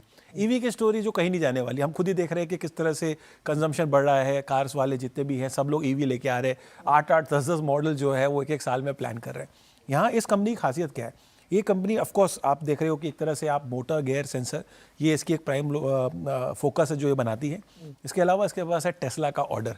हमें पता है कि टेस्ला इंडिया में आ रहा है and they have a confirm entry and of course उसकी जो ऑर्डर बुक है वो ऑलरेडी है। तो अगर किसी ने टेस्ला का ऑर्डर लिया हुआ है, उस कंपनी की क्या लेवल होगी या सिस्टम्स होंगे वो ये दर्शाता है। So it's a very good strong company in terms of having that infrastructure. तो ऑटो एंसिलरी में मुझे ये बेट बहुत ज़्यादा स्ट्रॉन्ग लग रही है। अब एक पॉइंट हमने कवर किया, नॉर्मली ऐसे केसेस में क्या होता है कि ये कमोडाइज हो जाती है, मार्जिन नहीं मिलता। ऑटो एंसिलरीज की एक मार्जिन की इशू आ जाती है बिकॉज अल्टीमेटली आप हो कौन, आप OEM आप आगे कर रहे हो, मार्जिन का प्रेशर आता है। इस कंपनी के अंदर में मार्जिन का प्रेशर है नहीं। एबिटडा मार्जिन है 25% का, जो कि itself can show you that how well they are in their processes, जिसके वजह से इस तरह का मार्जिन आ रहा है। तो आपको 2 चीज़ चाहिए होती है, एक वो चाहिए आपको स्केल, राइट, दूसरा है how do you protect your margin, right. अगर हमने ये 2 चीज़ अचीव कर ली तो उसके बाद कुछ ऐसा रहता नहीं है जो आपको नेगेटिव दिखे, अनलेस प्रोसेसेस में कहीं गलती कहीं हो जाए या मैन्युफैक्चरिंग में कहीं फ्लॉ आ जाए या गवर्नमेंट की पॉलिसी बदल जाए, जो अभी फिलहाल दिख रही है कि गवर्नमेंट की पॉलिसी भी बहुत ही फेवरेबल ईवी की तरफ। वो चाहते ही हैं कि भाई ईवी जो है देश में बढ़े ताकि हमारा कंजम्पशन जो ये ऑयल इंपोर्ट हम करते हैं या कोल बेस्ड पावर प्लांट्स है वो घटे और हम लोग ज़्यादा से ज़्यादा इलेक्ट्रीफाइड वर्जन में जाए। सो ये मेरा एक इसमें एक पॉइंट रहेगा। एंड अनदर पार्ट इज़ कि अगर मैं इसकी ईवी की कंपोनेंट इसकी बैकलॉग में देखूँ ना कि एक आपकी ऑर्डर बुक तो आपने बता दी, उसमें ईवी कितना है, तो 78% of the order book is EV, right. So EV play अगर आपको करना है तो ये ईवी का फोर फ्रंट है, जहाँ पे आपने अगर एक बार बैटरी पे प्ले कर ली तो बैटरी के अलावा आपको और जो भी सब कुछ चाहिए तो ये कंपनी आपको दे देती है, except chassis and of course. EV car है? Yes, I drive one. आपके पास है ईवी? मेरे पास डीजल की बड़ी SUV है, उसे मेरा कोई लेना देना नहीं कि मैं पोर्टफोलियो में क्या और मेरी नहीं अभी आशीष चतुर्वेदी आपके पास ईवी गाड़ी है क्या? नहीं, डीजल वाली है। तो स्कोप ऑफ अपॉर्चुनिटी बड़ी है अभी भी नीरज जी। मैंने इसीलिए सर्वे किया। देखिए हमारे स्टूडियो में बैठे हुए लोगों के पास सिर्फ एक के पास है, तो अपॉर्चुनिटी कितनी बड़ी साइज की है। बिल्कुल, उसमें उसमें बैटरी भी लगेगी, उसमें कंपोनेंट भी लगेंगे।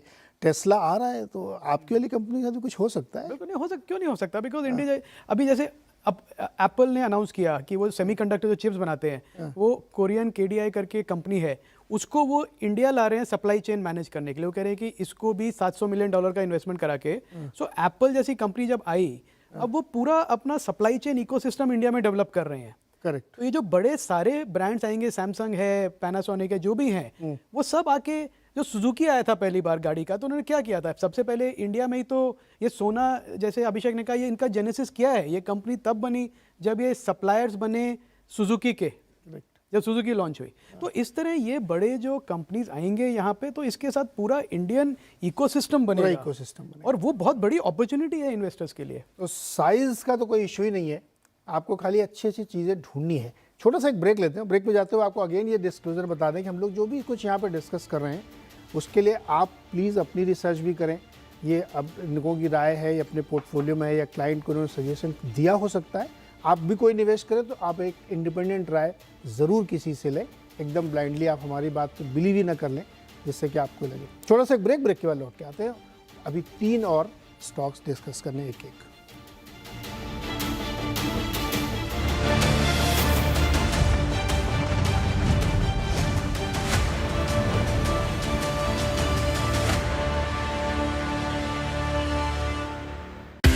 छोटी कंपनी बड़ा मौका, बड़ी इंटरेस्टिंग और बहुत ही ग्रोथ ओरिएंटेड कंपनी लगी जो लिस्टिंग के लिए आया है। SME वर्ल्ड की इनसाइड स्टोरी। करीबन 30 करोड़ के आसपास का महीने का ट्रांजैक्शन हो रहे हैं हमारे, और अभी हम उम्मीद करते हैं कि बढ़ के 40 से 50 करोड़ के मंथ पहुंच जाएगा।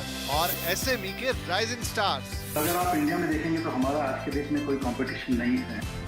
देखिए एसएमई कॉर्नर इन वक्त पर सिर्फ CNBC आवाज पर। बाजार शुरू होने से पहले कीजिए मुनाफे की तैयारी। आज से बेहतर दिन नहीं मिल सकता आपको एक रैली के लिए। मार्केट के लिए क्यूज बहुत अच्छे हैं। जानिए सेंसेक्स और निफ्टी की कैसी होगी चाल।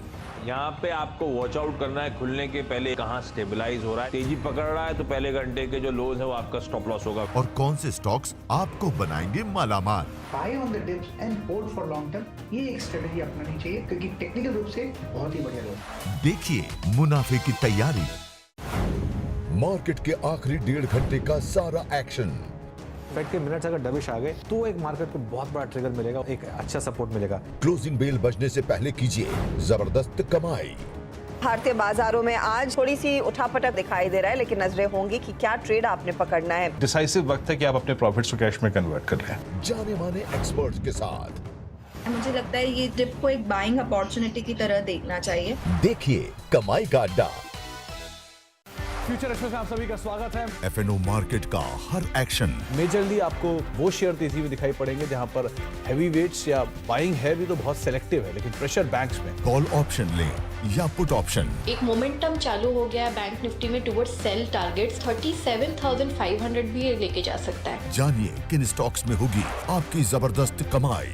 1640 की कॉल में आप लॉन्ग जाएंगे, 66 रुपए का टारगेट और करीब 42 का स्टॉप लॉस यहाँ पर मेंटेन कर सकते हैं। देखिए फ्यूचर एक्सप्रेस। स्वागत है आपका फायदेमंद फंड्स में। म्यूचुअल फंड्स के साथ अपनी लाइफ को करें प्लान। इंश्योरेंस की ग्रोथ अच्छी रहेगी और इनका ROE प्रोफाइल भी अच्छा है। फ्लेक्सी क्या है कि ऐसी कैटेगरी है जिसमें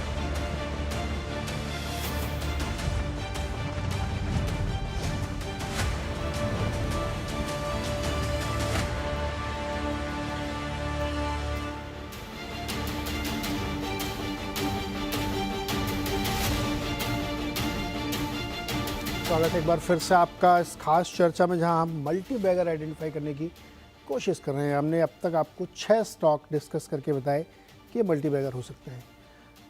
अगला लास्ट थर्ड वन, अगर ये जो अभी तक चर्चा हुई, आई थिंक ये बहुत ही यूज़फुल चर्चा है और मेरे लिए भी इंफॉर्मेटिव चर्चा है। 1-2 पॉइंट जो निकले, जो मुझे मालूम है इंट्यूटिवली, पर अब डिस्कस हो रहे हैं। और जैसे आपने कहा, पॉलिसी सपोर्ट क्या है गवर्नमेंट का क्या डायरेक्शन है, क्योंकि वो एक बहुत बड़ा नया मार्केट ओपन करता है। आपने पावर की बात करी, और उसी में एक और गवर्नमेंट का इनिशिएटिव है घर घर जल, जिसमें कि वो चाहते हैं कि हर घर में नल से जल हो, हर घर में। और ये कैसे होगा नीरज जी? ये होगा जब एक पाइप्स हैं जो ओरिजिन से म्यूनिसिपैलिटी लाके आपके घर तक लाए, फिर आप घर में प्लम्बिंग करें कि आपके घर में फिर नल लगे, वहाँ से पानी। तो पूरा एक हार्डवेयर लगता है इसके साथ में। और उसके लिए चाहिए तो मेरा जो कंपनी जो मेरा पिक है वो है अपोलो पाइप्स। एक स्मॉल कैप कंपनी है, 2700 करोड़ का मार्केट कैप है, और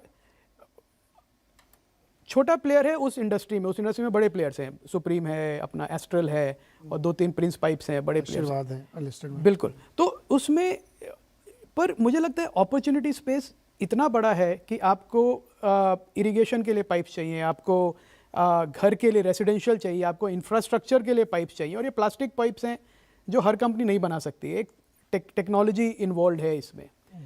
दूसरा है कि बाथरूम फिटिंग्स, तो अपोलो पाइप्स बनाती है प्लास्टिक के नल, जो बिकते हैं करीब 50 रुपए की एवरेज प्राइस भी, आप समझ लीजिए। जो आज का जो अभी गांव में लगते हैं वो है 12-15 रुपए के नल, वो टूट जाते हैं। आप जाए छोटे शहर में भी जाए, नल से पानी लीक हो रहा है, लोगों ने कपड़े बांधे हुए, टूट गया, कपड़ा बांधा हुआ है लोगों ने। ट्रेनों में आप चले जाइए, वो प्लास्टिक के हैं सारे, वो सस्ते हैं। तो लोग कहते हैं कि अच्छा, अगर 50 रुपए में मुझे ऐसा नल मिल जाए जो गारंटी दे रहा है कि टूटेगा नहीं, ऑलमोस्ट मेटल का है, जो मेटल का 800 रुपए का आता है, उसके सामने 50 रुपए का ये लगा देता हूँ। वो एक बहुत बड़ा अपॉर्चुनिटी स्पेस है प्लास्टिक के बाथरूम फिटिंग्स का। तो मुझे लगता है अगेन हम कह रहे हैं कि छोटी कंपनी ग्रोथ कर्व पे जा रही है। और Apollo pipes APL Apollo group की सिस्टर कंपनी है, और APL अपोलो हमारे पोर्टफोलियो में मेरे ख्याल से 10 साल से है, 20 बैगर से ज़्यादा हो गया होगा अपने आप। एग्जीक्यूशन में हमें कोई डाउट नहीं है उस ग्रुप का, जो वो कर सकते हैं। APL अपोलो जो है वो मेटल पाइप्स में है, स्ट्रक्चर स्टील पाइप्स में, और ये प्लास्टिक पाइप्स में है। तो मुझे लगता है ये कंपनी ऐसी है जो ग्रोथ कर्व पे जा रही है, driven by innovation, distribution, brand building, good product quality, pricing, customer उनको क्या है, उनको आइडिया है। 50 करोड़ का भी PAT है, जो मुझे लगता है कि बढ़ के, मतलब अभी बड़ा नंबर बोलूं तो लोगों को ऑकवर्ड लगेगा, पर मुझे लगता है 500 करोड़ का वो पीएटी बनाना 5-6 साल में, अपॉर्चुनिटी स्पेस एग्जीक्यूशन कैपेबिलिटी दोनों देखूं तो कोई बड़ी बात नहीं है। तो मेरा ये एक पिक रहेगा। ओके, अपोलो पाइप्स, और ये प्लास्टिक के पाइप्स बनाते हैं और नल से जल वाली योजना के बड़े बेनिफिशियरी हो सकते हैं, और ये एक स्टॉक हो, आपको रडार पर रखना चाहिए। अभिषेक जी, अगला थर्ड वन आपका। तो नीरज जी, जैसे हम बात कर रहे हैं कि गवर्नमेंट का फोकस कहाँ पे रहा, हमने पावर डिस्कस किया, हमने ईवी डिस्कस की, हमने डिफेंस डिस्कस किया। एक और ऐसा स्पेस है जहाँ गवर्नमेंट की बहुत बड़ी फोकस रही है, वो है हेल्थ केयर। हेल्थ केयर एक कोई भी इकोनॉमी का बहुत ही इंटीग्रल पार्ट होता है। आयुष्मान भारत जो उनकी स्कीम इन्होंने जिस तरह से लॉन्च करके इन्होंने जो उसको सक्सेस बनाया, ये बिल्कुल प्रोमिनेंस दिखाता है कि गवर्नमेंट सिर्फ बातें नहीं करती है, बल्कि उस तरह से उन्होंने उनका काम भी किया। अब इस मामले में इन्होंने क्या अच्छा काम किया, इन्होंने एक प्राइवेट पब्लिक पार्टनरशिप वाला जो मॉडल जो हमेशा गवर्नमेंट बातें करती थी, उसको रियली इन्होंने इफेक्टिव ली। तो जो स्टॉक मेरा यहाँ पे मैं रिकमेंड कर रहा हूँ वो है कृष्णा डायग्नोस्टिक। यहाँ पे इन्होंने गवर्नमेंट के साथ एक पार्टनरशिप कर रखी है, जहाँ पे इनके पास एक लॉन्ग टर्म कॉन्ट्रैक्ट्स है, जहाँ गवर्नमेंट की जो हॉस्पिटल्स है वहाँ पे ये अपना low cost diagnostic solution provide करें। अब फाइनली डायग्नोस्टिक को लेके कई बार पास्ट में बहुत सारे कंसर्न्स दिखे, क्योंकि भाई मार्जिन हो रहा है और कंपटीशन है। जब आप गवर्नमेंट के साथ आप जब टाई अप कर लेते हैं तो उसके नीचे की कोई कॉस्टिंग हो ही नहीं सकती, क्योंकि वो रॉक बॉटम कॉस्टिंग पे होता है। वहाँ पे आपको मिलता है वॉल्यूम, बिकॉज गवर्नमेंट हॉस्पिटल्स के अंदर में आपको दिखते हैं फुटफॉल्स। हम सब यहाँ पे कभी ना कभी कोई ना कोई डायग्नोस्टिक सर्विस प्रोवाइडर को यूज़ करते हैं, बट उधर की फ्रीक्वेंसी हमारे पे डिपेंड करती है कि हम उनको कब बुला रहे हैं। इनके केस में जब आप गवर्नमेंट के साथ टाई अप है तो वहाँ पे उनके यहाँ पे डेली फुटफॉल है, तो उसकी वजह से जो इनके पास जो कॉन्ट्रैक्ट है जो 2 से 3 साल आगे फॉरवर्ड के हैं, उससे इनकी रेवेन्यू विजिबिलिटी जो है वो बहुत स्ट्रॉन्ग है। मैनेजमेंट गाइडलाइंस के बेसिस पर अगर हम बात करें तो इन्होंने 30% का रेवेन्यू गाइडलाइंस ग्रोथ में दिया है, जो अगले 2 साल तक ये मेंटेन करेंगे, क्योंकि इनके पास ऐसे ऑलरेडी 2-3 कॉन्ट्रैक्ट्स है। राजस्थान गवर्नमेंट के साथ इनकी ऑलरेडी बात चल रही थी, जो अभी तक फुट ली हुई। आई एम प्रीटी श्योर अभी जो सरकार जिस तरह से बनी है और बीजेपी की सरकार आई है, तो वहाँ पे कुछ पॉजिटिविटी हमें देखने को मिल सकती है, जो कि अगेन इस ग्रोथ को और बढ़ा देगा। मार्जिन को लेकर बहुत बार कंसर्न्स आते हैं, इनके फॉलिंग इस सेक्टर के जो है काफ़ी फॉलिंग मार्जिन्स रहे। इनके केस में अभी भी जो है इन्होंने 25% का गाइडलाइंस दिया हुआ है EBITDA margin, which is again an a very good number to defend. मुझे लग रहा है कि कोई भी कंट्री, इंडिया जैसे कंट्री में अगर आप 20% से ऊपर का एबिटा मार्जिन मेंटेन कर पा रहे हैं तो बिल्कुल सालाने वाली बात है, बिकॉज ये इतना ईजी नहीं है मेंटेन करना, आपको अपने स्ट्रक्चरल कॉस्ट को कम रखना पड़ता है। सो मुझे ये सारी पॉजिटिव्स इसमें लगी। इनके पास ऑलरेडी 14+ स्टेट्स के अंदर में प्रेजेंस है, सो प्रेजेंस वाइज भी दे आर देयर, एंड मात्र 2000 करोड़ की मार्केट कैप है। तो आप देखेंगे कि एक कंपनी जिसकी सिर्फ 2000 करोड़ की मार्केट कैप है और अब ये पीपीपी मॉडल में काम कर रहे हैं, तो अभी 2-3 स्टेट के साथ शुरू किया है, बट ये सक्सेस जैसे जैसे होगा तो ये और स्टेट्स में जाएंगे। तो मुझे लग रहा है कि इंक्रीमेंटल लेवल पे, जहाँ पे ग्राउंड लेवल पे भी आपके पास इतना बड़ा पॉपुलेशन है कैटर करने के लिए, गवर्नमेंट का फोकस भी है और आपकी भी कैपेबिलिटी है इसको डिलीवर करने के लिए, हर तरह से मुझे लगता है ये कंपनी एक इनेबलिंग फैक्टर है for a multi bagger for going forward in times to come. इसमें भी स्केलेबिलिटी ज़बरदस्त, मेरे ख्याल में एक बात और ऐड करना चाहूँगा इसमें, इसके फेवर में कि मैं पढ़ रहा था कि एक एक्सपेक्टेशन है कि आयुष्मान भारत की जो लिमिट है वो 5 लाख रुपए से बढ़ के 10 लाख रुपए कर दी जाएगी। तो अगर वो हुआ और वो ज़्यादा 90% जो आयुष्मान भारत के जो यूसेज है वो सरकारी अस्पतालों में है, करेक्ट, तो उसका पूरा बेनिफिट इस कंपनी को मिल सकता है, नो डाउट। और इसमें भी स्केलेबिलिटी का है, मेरे ख्याल में 90% लोग अभी साल में एक बार भी अपना हेल्थ चेकअप नहीं कराते हैं। धीरे धीरे ये प्रैक्टिस में आ रहा है, तो प्राइवेट सरकारी सब तरह से मिला के ये स्पेस बहुत ग्रो करने वाला है। चतुर्वेदा जी, आपका आखिरी स्टॉक। तो ये मेरा एनबीएफसी में पूनावाला फिनकॉर्प जो स्टॉक है हमें काफी पसंद है। तो इसको 3 तरह से मैं डिफाइन करूंगा। एक तो स्ट्रॉन्ग पेरेंटेज, सेकंड है आपका साइज ऑफ अपॉर्चुनिटी, और तीसरा है टेक्नोलॉजिकल एज। अब जहां तक के स्ट्रॉन्ग पेरेंटेज की बात है तो हम जानते हैं कि पूनावाला ग्रुप जो है वो अब इसके प्रमोटर है, और क्योंकि अब इतने स्ट्रॉन्ग पेरेंटेज की वजह से इनको जो इनकी क्रेडिट रेटिंग है वो काफी स्ट्रॉन्ग है, जिसकी वजह से कॉस्ट ऑफ फंड्स काफी लो है। और आप जानते हैं एनबीएफसी या बैंकिंग बिजनेस में पैसा जो है वो एक तरीके का रॉ मटेरियल है, और जितने सस्ते पे ये रॉ मटेरियल आपको मिलेगा उतना अच्छा आपकी मार्जिन्स रह सकती है। तो ऑब्वियसली पूनावाला फिनकॉर्प का जो ईएम है वो हार्डली 20-21 हजार करोड़ का है, बट उसके बावजूद भी क्योंकि एक स्ट्रॉन्ग पेरेंटेज होने की वजह से जो कॉस्ट ऑफ फंड्स है वो काफी लो है, because of strong credit quality. दूसरी चीज है आपकी साइज ऑफ अपॉर्चुनिटी। तो हम जो बात करें फॉर्मलाइजेशन ऑफ क्रेडिट या एमएसएमई के अंदर में एक बहुत ही जबरदस्त आने वाले कई सालों तक के एक क्रेडिट ग्रोथ स्ट्रांग रहने की संभावना बन रही है। और जो पिरामिड में आप देखेंगे ज्यादा से ज्यादा एमएसएमईज आ रहे हैं और जो फॉर्मल क्रेडिट को एक्सेस करेंगे उसका भी एक बहुत बड़ा बेनिफिट इस तरह की एनबीएफसीज को देखने को मिलेगा। तो उसमें मुझे लगता है पूनावाला फिनकॉर्प को एक बहुत बड़ा अपॉर्चुनिटी है, जिसकी वजह से करीब 35 से 40% की सालाना ग्रोथ आने वाले 3 से 4 साल तक तो एटलीस्ट आपको इस कंपनी के अंदर में देखने को मिल सकती है। और तीसरी चीज जैसे मैंने कहा कि फिनटेक कंपनी है, तो स्ट्रॉन्ग टेक्नोलॉजिकल एज इसलिए क्योंकि एक फिनटेक कंपनी के तौर पे तो फिनटेक के साथ में लो कॉस्ट ऑफ फंड ये एक बहुत ही डेडली कॉम्बिनेशन होगा और उसमें भी एक स्ट्रॉन्ग पेरेंटेज। तो हमने देखा था किस तरह से बजाज फाइनेंस ने पिछले 10 सालों में एक बहुत बड़ी वेल्थ अपने इन्वेस्टर्स के लिए कमा के दी। मुझे लगता है उसी तरह का एक बहुत ही अच्छा कॉम्बिनेशन कहीं ना कहीं पूनावाला फिनकॉर्प में बन रहा है, जहां 35 से 40% के अगर हम ईएम में ग्रोथ की बात कर रहे हैं, रिटर्न ऑन एसेट्स की आप एग्जिट रिटर्न ऑन एसेट्स की बात करें तो 5% का आरओए ये कंपनी बनाने की बात कर रही है। निम्स ऑलमोस्ट 9 से 10% की निम इस कंपनी के अंदर में रहेगी। और जो थोड़ी देर पहले अभिषेक बात कर रहे थे एनपीए, तो वो बहुत ही इंपॉर्टेंट है देखना। तो अगर से आप देखेंगे Q1 फाइनेंशियल ईयर 23 में जो नेट एनपीए है वो मात्र 0.95% था। तो बिलो 1% के एनपीए के नंबर्स ये एक बहुत ही बढ़िया अपने ईएम को। तो मुझे लगता है कि ये सारी चीजें इस कंपनी के लिए बहुत ही वेल पोजीशनड है। आप अगर से थोड़ा सा होल्डिंग को भी देखें तो प्रमोटर इस समय करीब करीब 62% ओन करते हैं और एफआईआई और डीआईआई मिला के करीब करीब 13% की होल्डिंग है। इसका मतलब एक इंस्टीट्यूशनल होल्डिंग भी काफी अच्छी इस कंपनी के अंदर बनती नजर आ रही है। तो ये इस पूरे स्पेस में और जो एनबीएफसी है जो खास तौर पे जैसे मैंने कहा एमएसएमई के अंदर बड़ी ग्रोथ मिलेगी। तो जैसे अभी थोड़ी देर पहले स्पंदना की बात हो रही थी, मुझे लगता है उसी तरह से पूनावाला फिनकॉर्प भी एक लॉन्ग टर्म ट्रेजेक्टरी में काफी पसंद हमें नजर आता है।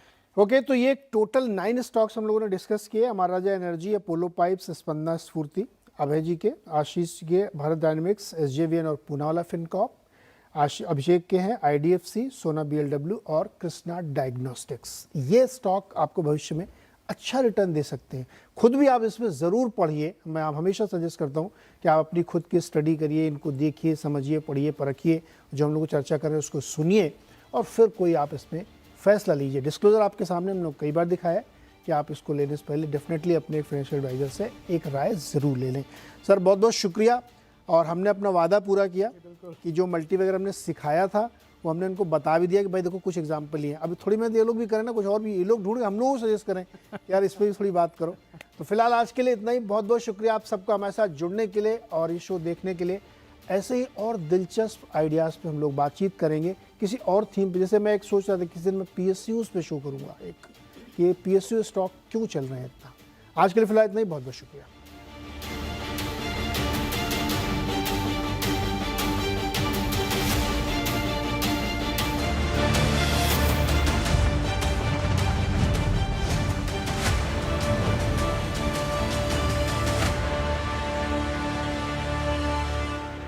मिड कैप स्मॉल कैप में हर एक जगह अपॉर्चुनिटीज मिलती है। और कौन से फंड्स आपके लिए हैं फायदेमंद, समझिए हमारे साथ। तो बताइए क्या होता है ये एलएसएस हमारे दर्शकों को? ये 3 साल तक लॉक इन होता है और फंड मैनेजर ऐसी कंपनीज में डाल सकते हैं जो लॉन्ग टर्म वेल्थ क्रिएशन हो सकते हैं। देखिए फायदेमंद फंड्स इन वक्त पर। हर सुबह कीजिए शानदार शुरुआत। जिस तरीके से डिमांड और वॉल्यूम बढ़ रहा है गैस के इंपोर्ट के डिस्ट्रीब्यूशन के बिजनेस में, उनको इसका काफी फायदा हो सकता है। बाजार खुलने से पहले जानिए 20 चुनिंदा स्टॉक्स। 10 की टीम आपकी स्क्रीन पर सिर्फ एक लाल में। बैंक और आईटी इन सब पे खास ध्यान रखना चाहिए जो हर रोज आपको बनाएंगे माला माल। पावर स्टॉक्स अच्छा पावरफुल प्रदर्शन दिखाई रहे। तीनों स्टॉक्स को अच्छी खबरों के चलते ग्रीन रखा है। देखिए सीधा सौदा सिर्फ सीएनबीसी आवाज पर। एक धमाकेदार लाइव शो मैं आज सूरत, लखनऊ, चेन्नई जाना है। महिलाओं की निवेश